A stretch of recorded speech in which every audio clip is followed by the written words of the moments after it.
एक दिन उसका पिता बैठा था साथ में, चारपाई के साथ में। लड़के ने कहा कि भाई साहब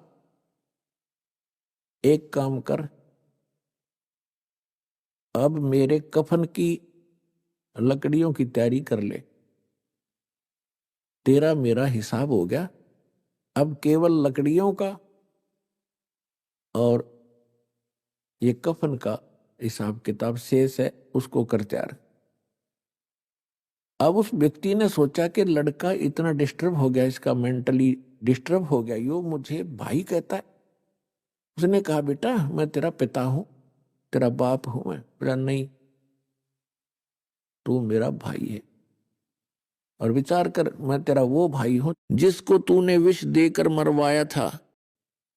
मैं ही तेरे घर पे आया हूं अपना बदला लेने के लिए, अपना ऋण वापस चुकाने के लिए, और जितनी मेरे हक की, मेरे राइट की संपत्ति थी, मेरे भाग की, वह पूरी खत्म हो चुकी है, अब तेरी तेरी शेष है। तब उसकी पैर तले की धरती खिसक गई, अपने कुकृत्य का उसको याद आया।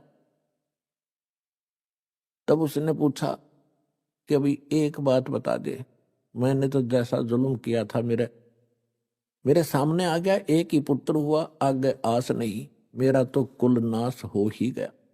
पर एक बात बता, हमने तो जो जुल्म किया तेरे साथ हमारे सामने आ गई, जो तेरे भाई आई है ये लड़की जिससे तेरा विवाह हुआ है, अब इसने कौन सा पाप कर दिया, यह जिंदगी फूकी जाएगी तेरे साथ, क्योंकि उस समय सती प्रथा थी कि तेरे साथ या जीवित जलाई जाएगी, इसने कौन सा दोष कर दिया बेचारी ने। तो उसने बताया कि वो डॉक्टर कहाँ है, वैद्य कहाँ है जिसने मुझे विष दिया था कि तेरे 4 वर्ष के बाद उसकी मृत्यु होगी थी। तो लड़का कहने लगा ये वही दुष्ट आत्मा है, अब यह जिंदगी फूकी जाएगी, और ऐसा ही हुआ।